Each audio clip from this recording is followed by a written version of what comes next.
Hello and welcome to the Claret Blue podcast. I'm your host, Dan Rolinson, joined by John Townley for one of the final times in the USA. John, it's been a while since we've done a proper kind of podcast episode. How was St. Louis, mate? Looked really nice. No, St. Louis feels like a very long time ago now. I wasn't there for too long, but I managed to see the sights, really. So, yeah. We obviously did a vlog on it, which is a nice kind of... I don't know, like I forget what I've done, to be honest, because it's been so busy and so much traveling. I forget where I was, what's going on. So, and I'm not even like sending things to my friends or family. It's like we're doing a vlog. Dan's going to edit it, and you can watch that. So now, for me, that would be like a look back. Maybe I don't know, like in a year or something, you can think, oh yeah, that was really cool. So yeah, nice. St. Louis was good. It's good. The kind of process, and we'll answer a question here. We had something in the mailbag. I don't have it in front of me, but whoever it was, apologies, was asking like, what's the process of the vlog? Like, how are you guys doing this? So maybe this will be boring to some people, but we'll rattle through it very quickly. Like the Nashville vlog that is coming out on Sunday morning UK time. You started filming stuff for that. Was it either yesterday or Thursday? Yeah, so like it is a bit of a like elongated process that I've already seen some of those bits already of you like eating chicken at Wendy's and stuff. No spoilers, Dan. Like genuinely, I don't take any credit for these vlogs at all. Dan's the one who edits it. It's good footage though. There's a lot of variety. My credit is that I'm getting my camera out when I look like a bit of a weirdo in public spaces. That's my credit, and then everything else is yours. So yeah, no, they are good though. I'm proud of what we've done so far. Yeah, definitely. So we've sent you out there with a little camera, which is a DJI Osmo, but we call it between us the Leon Osman. I don't know why. It was Gizmo at one stage, then Gizmo became Osman, and then it became Leon Osman. So now it's like, get the Leon Osman mate out and we'll do a video. You film anything and everything that you can and that you think is interesting and send things to that album. I'm then downloading them like, you said, I woke up this morning, so Saturday morning, to like 20 videos of you just like doing stuff. It's like, I'll download all of them, start editing them now, and then it's kind of a collaborative effort. So it has been really good fun. And for those that have watched them and enjoyed them, hopefully we've done something different. And I'm looking forward to the third one as well, because each one's kind of got progressively better, I think, as well. Possibly, yeah. No, the Nashville one that'll be out on Sunday morning, right? So, tomorrow morning. Yeah, my tomorrow morning feels like quite a long way still, but for you, it's around the corner. So Villa play Nashville this evening UK time. Is it 10 p.m? I think 10 p.m. kickoff in the UK. Yeah, 10 p.m. UK time. So this video will come out before 10 anyway. Whether people watch it or not before then is obviously on you guys listening. What we wanted to talk about here is from a kind of press conference interview thing that you did with Unai Emery and an exclusive sit down with John McGinn as well. Which the way we're going to do this episode is that there are some quotes that are already out there that you've already written about as of recording even. So we're kind of classing that as part one. But those quotes have come from a video that you had filmed as well that is coming out on Sunday lunchtime for us in the UK. So after this video comes out. So we're going to kind of talk about part one.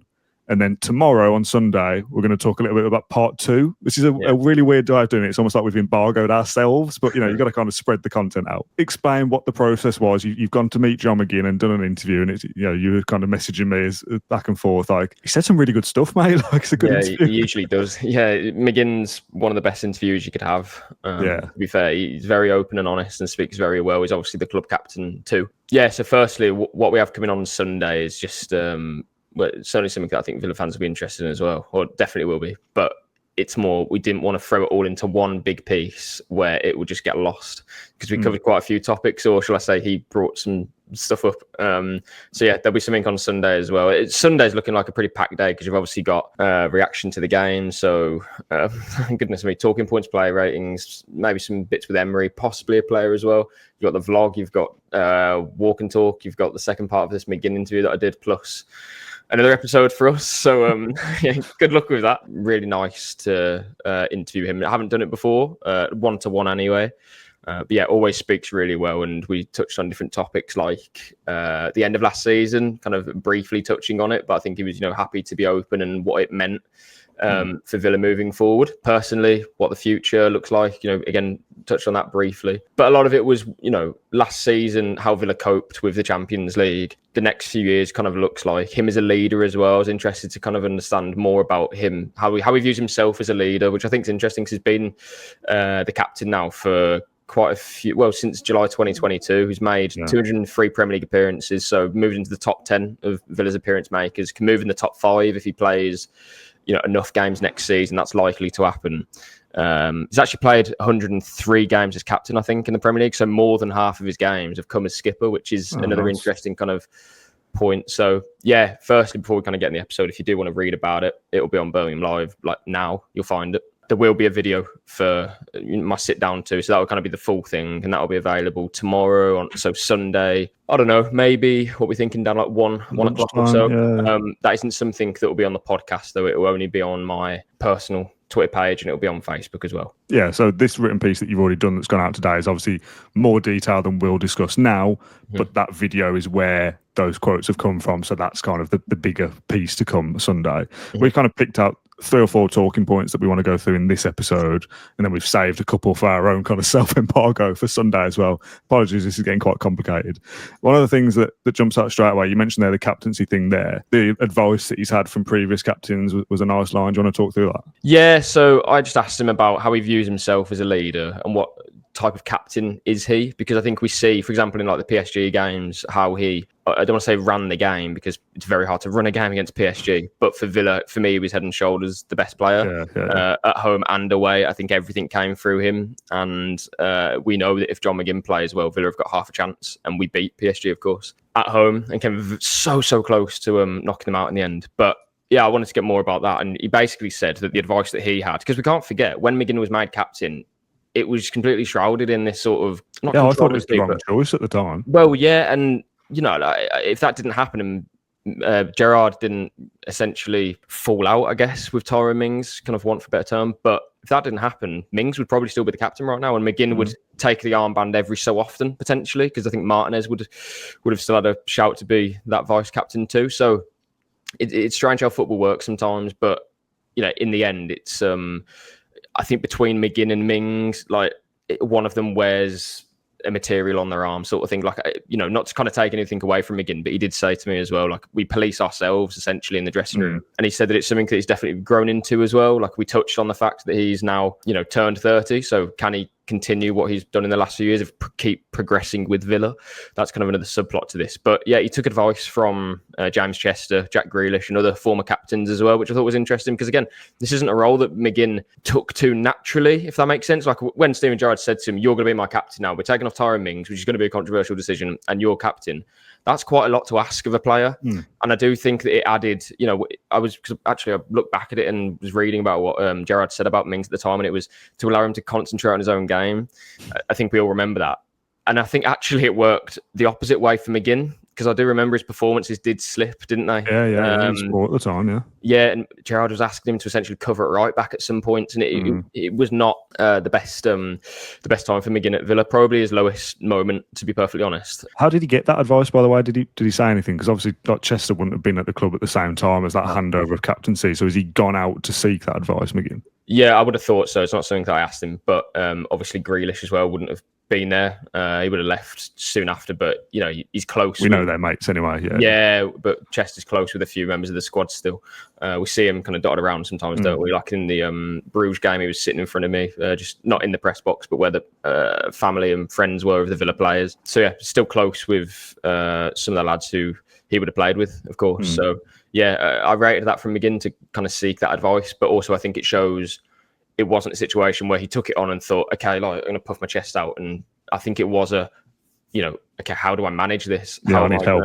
Yeah, and that's absolutely fine. And I think we've seen in the last few years and up to now, it's been a really good transition in the end. So yeah, I think as well for Emery to come in, a manager who's been there and done it, work with really experienced players and top professionals, he obviously views John McGinn as that as well. And that's shown because he hasn't changed captain, he hasn't done any of those things. He also mentioned, the want to win a trophy that we all absolutely bloody do, but kind of looking on last season with jealousy of the likes of a Crystal Palace or a Newcastle winning trophies for either the first time or the first time in a long time, and wanting to be able to do that with Villa. And I think there wouldn't be a Villa fan watching or listening to this who doesn't want to see John McGinn lift a piece of silverware, and he kind of deserves it for the journey that he's been on. Yeah. But that nice kind of human element that we kind of forget the footballers, that he's looking onto that, human to human as, I'm jealous. Like, I want that. Like, fair play to them, but I also want it. And that's hopefully something that kind of will drive kind of a fire beneath him this season to go and help achieve it. Yeah, I think you have to have envy when you're a professional footballer as well, because it's just like it's a motivation. Well, if they can do it, why aren't we doing it? And this is kind of my point about the Europa League. Now is our time to do it. Yeah, I remember McGinn was talking as well, the Conference League beforehand. I think it was maybe just before the semi-finals, and he admitted, like, I've kind of given myself the temptation to dream about winning or lifting a cup for Villa. And I think that's okay. It's you kind of imagining things or kind of putting yourself in that picture of, I'm capable of doing it. Let's go out and achieve it. I like that. I don't like it sometimes when players kind of back away and shirk responsibility of trying to achieve something that they think is ambitious. No, like, we have to do that now. We're good enough. So I liked McGinn's answer there. Again, being jealous of seeing those other clubs do it, and he wants so badly to be, I would say, to be the captain to lift the silverware, but also just to be a part of that group. It's not a situation of McGinn wants to do it for himself. Obviously it's a huge bonus, you're the captain, but also he did mention, we want to be the group, part of the group that ended that long wait for silverware. You look at, for example, Son at Tottenham, I think late last night, announced that he was leaving the club. That decision, I think, would have been much easier to make, but it's a decision which I think he'd be much more kind of comfortable with now that he's won a trophy. And he leaves kind of establishing himself as a Tottenham legend. John McGinn, we've won the European Cup. We're a club who's won, very decorated. We're one of the most decorated clubs in English football. But I do think you can be a legend for other reasons, and John McGinn would absolutely fit that bill for me if we can. Maybe even some will say he is now, but if we can certainly win a trophy, that kind of rubber stamps it for me. Going from the Championship into the Champions League, European football, playing that key role, being captain, progressing with the club, and then lifting silverware. I think that would be a fantastic. Well, we'll go on to it now. I don't think that would be the way that his career would end at Villa, but it would be a fantastic way to look back when eventually his time comes to an end here. Yeah, and that brings us nicely into our third topic for this little video, and that is his future and his desire to stay. But you never know, maybe a few years more, but that's up to the club. Yeah. It is this kind of interesting period, isn't it? That I'm sure, would John McGinn love to stay at Aston Villa for another 2-3 years? Yeah, absolutely. But if that becomes either a financial or a football decision that maybe is not as good or not as needed in 2 years' time, and situations change, or God forbid a managerial change means that makes changes for players as well. 2 years is a long time. But he can't say for definite, I'm going to be here till 2029 or 2030 or whatever it is. That's 5 years away. That's a long time. But you know what I mean? He can't definitively say that. No. However, how often do you see kind of footballer interviews that are very run-of-the-mill, don't really say too much, and it's good to be here, but he's very he will say what he thinks, and he was honest and open, and that's really nice to hear. By the way, I didn't ask him the question. I didn't say, you got 2 years left on your deal. What does the future look like? This is something that McGinn brought up himself. So, it's interesting because Villa, and we spoke about this in the previous episode, didn't we, Dan? When Kamara signed his new deal, we did say, well, Villa are also going to have to move on other deals here. You've got Tielemans, Cash, and a few other players. Yeah, Ramsey too. It's a crossroads here of, do you cash in or do you extend their deals, right? I don't think this is McGinn necessarily talking about a new deal. I think it's more, for example, this summer doesn't look like he's going anywhere. There's obviously interest from Everton. Villa, wanted to keep him. Maybe he's talking more about next summer and this. Could this be a final year? Hopefully not. And maybe there is an extension, like we saw with Mings. Yeah. I just think for me, and we won't get into too much now because we did a previous episode about it when there was interest in McGinn. It was a case of, and I feel this with a few Villa players like Mings. I think I put Watkins in that category as well, to a certain point of what's the cost of selling them compared to what they give you, selling John McGinn in 2 years, next summer for a sum of money.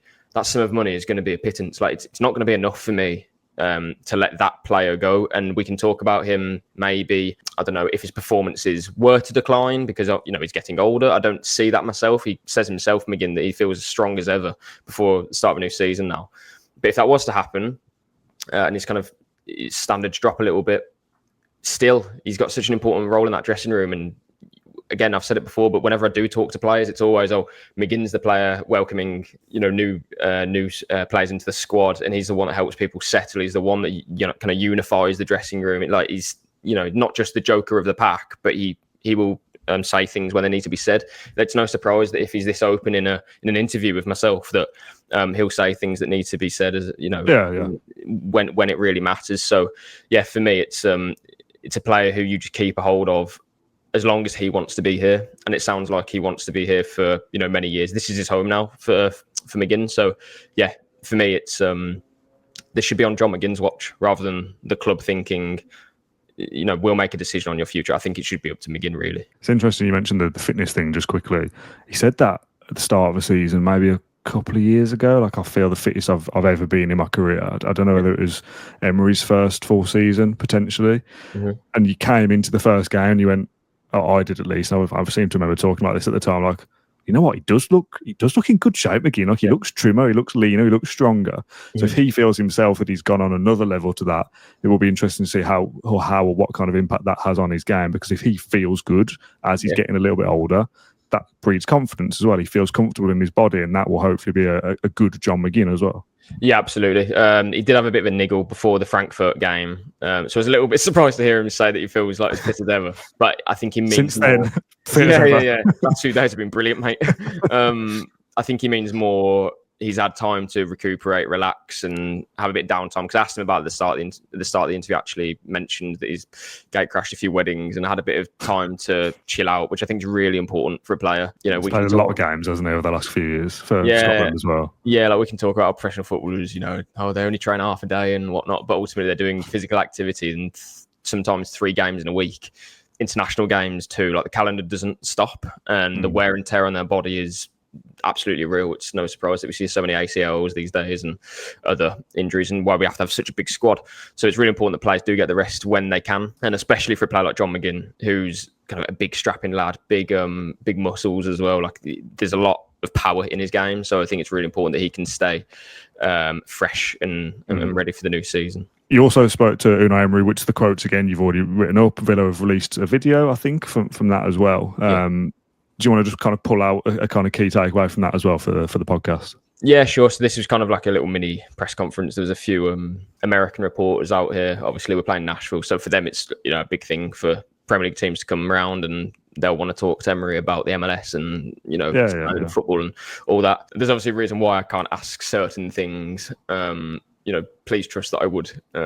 If I could, but instead we kind of worked around a couple of transfer bits. Emery bringing it up, to be fair, talking about, I asked him, how competitive the Premier League will be next season, and a lot of teams are spending money, essentially, rivals, and Emery said, they're signing very important players, but I don't know, it's kind of something similar to what I said before, though. I think the key thing for Villa and their plan this summer was always keep hold of the players that they view that they can't replace. And I'm sure will do that come the end of the summer. If they sell a player, it's because they think that they can replace him for that amount of money. And that, I think, is a fine position to be in, really, this summer. However, I do caveat that with Villa have to also bring in numbers and increase the depth of their team, which, again, should happen. Emery, basically hopeful of bringing new players, but essentially saying that the structure of the club and the structure of the team and the squad is the most important thing.